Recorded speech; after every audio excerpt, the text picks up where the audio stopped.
सच कहूँ तो ये लड़ाई बहुत लंबी थी। हक भी छीने गए, राजनीति भी हुई, लोगों की जानें भी गई, लेकिन फाइनली हिंदू पक्ष को अपने प्रभु श्री राम का भव्य मंदिर मिल ही गया। उत्तर प्रदेश की राम जन्मभूमि यानी अयोध्या में प्रभु श्री राम जी का मंदिर आपकी आंखों के सामने ये रहा।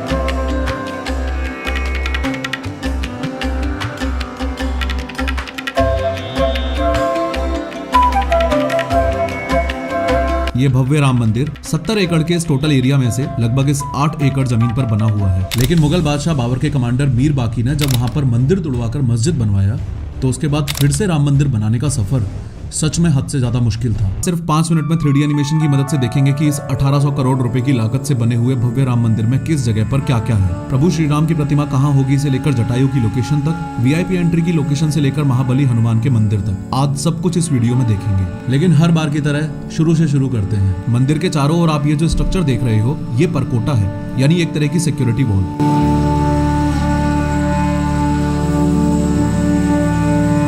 अब आप परकोटे के ईस्ट साइड में बने इस सिंह द्वार से एंटर करके सामने इन 32 फीट चौड़ी स्टेयर्स को चढ़ते हुए राम मंदिर के प्लिंथ यानी चबूतरे पर आ गए हैं।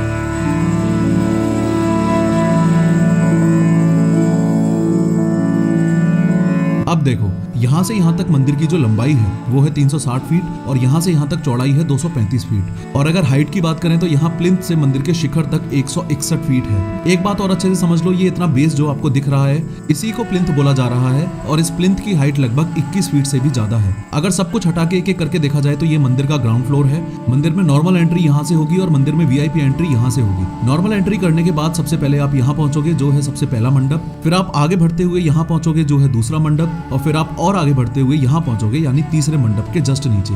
तीसरे मंडप के जस्ट सामने ये है मंदिर की मोस्ट इंपोर्टेंट लोकेशन, यानी यही है गर्भगृह, यानी यही है वो जगह जहाँ 51 इंच की प्रभु श्री राम की मार्बल की मूर्ति स्थापित की जाएगी। एक बहुत ही चौंकाने वाली बात यह है कि इस गर्भगृह को इस तरीके से डिजाइन किया गया है कि हर साल चैत्र महीने की शुक्ल नवमी के दिन दोपहर 12 बजे सनलाइट भगवान श्री राम जी की इस प्रतिमा के ललाट को प्रकाशित करेगी। आई एम श्योर इस 51 इंच की प्रभु श्री राम की प्रतिमा के सामने आप ये एक छोटी सी रामलला की मूर्ति तो देख ही पा रहे हो। इस मूर्ति की कहानी बहुत ज्यादा इंटरेस्टिंग है। 2020 में राम मंदिर का निर्माण शुरू होने से जस्ट पहले और ऑनरेबल सुप्रीम कोर्ट के ऐतिहासिक फैसले से जस्ट पहले ये जो गर्भगृह वाली जगह है यहाँ पर एक ऐसा टेंट हुआ करता था और श्री राम लला यानी बच्चे रूपी श्री राम जी इसी फटे हुए टेंट में ही पूजे जाते थे। उसके बाद जैसे ही हिंदू पक्ष के फेवर में राम मंदिर का फैसला आया वैसे ही इस टेंट को मूर्ति समेत यहाँ से यहाँ शिफ्ट कर दिया गया और आज ये टेम्परेरी मंदिर कुछ ऐसा दिखता है। 22 जनवरी 2024 को ये मूर्तियां फिर से इधर आ जाएंगी और जस्ट अभी आप उन्हीं के दर्शन कर रहे थे।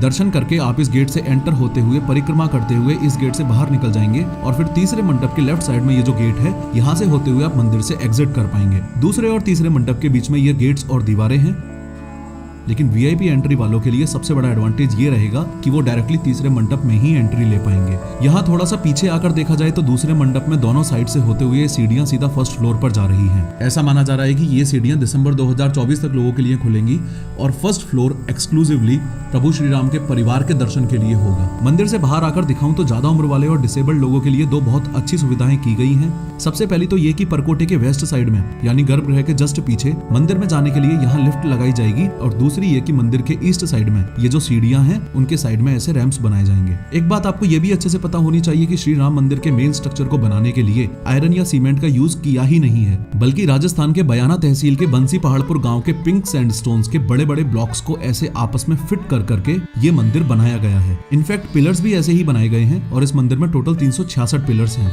ये कंस्ट्रक्शन कुछ ऐसा ही है जैसे बच्चों का ये लीगो गेम जिसके अंदर ब्लॉक्स को जोड़ जोड़ के स्ट्रक्चर्स बनाए जाते हैं। हम सब समझ पा रहे हैं कि ये कितना मुश्किल काम था, लेकिन इससे भी ज्यादा मुश्किल था इसी जगह पर श्री राम मंदिर को बनाना। असल में यहाँ की मिट्टी भुरभुरी है और ऐसी जमीन जो जरूरत जितनी ठोस ना हो उस पर इतने विशालकाय राम मंदिर का निर्माण करना ऑलमोस्ट इम्पॉसिबल था। इसलिए राम मंदिर निर्माण की शुरुआत से जस्ट पहले 300 फुट बाय 400 फुट एरिया को खोद के मिट्टी हटाई और यहाँ पर नई स्पेशल इंजीनियर्ड सॉइल डाली गई जो कि IIT चेन्नई द्वारा बनाई गई थी। इस सॉइल की खास बात यह है कि ये कुछ ही दिनों में पत्थर से भी ज्यादा सॉलिड हो जाती है और इसी सॉइल के ऊपर श्री राम मंदिर का निर्माण किया गया है। अब फाइनली प्रभु श्री राम के दर्शन दर्शन करने के बाद मंदिर प्रांगण से बाहर निकलने के लिए परकोटे के साउथ साइड में यहाँ 2 एग्जिट पैसेजेस भी हैं। श्री राम मंदिर के अलावा परकोटे के कॉर्नर्स और वॉल्स पर ये 6 मंदिर और बनाए गए हैं। सूर्य भगवान, शंकर भगवान, माँ भगवती जी, श्री गणेश जी, हनुमान जी का मंदिर और माता अन्नपूर्णा का मंदिर। इस परकोटे के बाहर साउथ साइड में यहाँ पर 7 मंदिर और बनेंगे, जिनमें है ये अहिल्या जी, शबरी माता जी, महर्षि वाल्मीकि जी, महर्षि वशिष्ठ जी, महर्षि विश्वामित्र जी,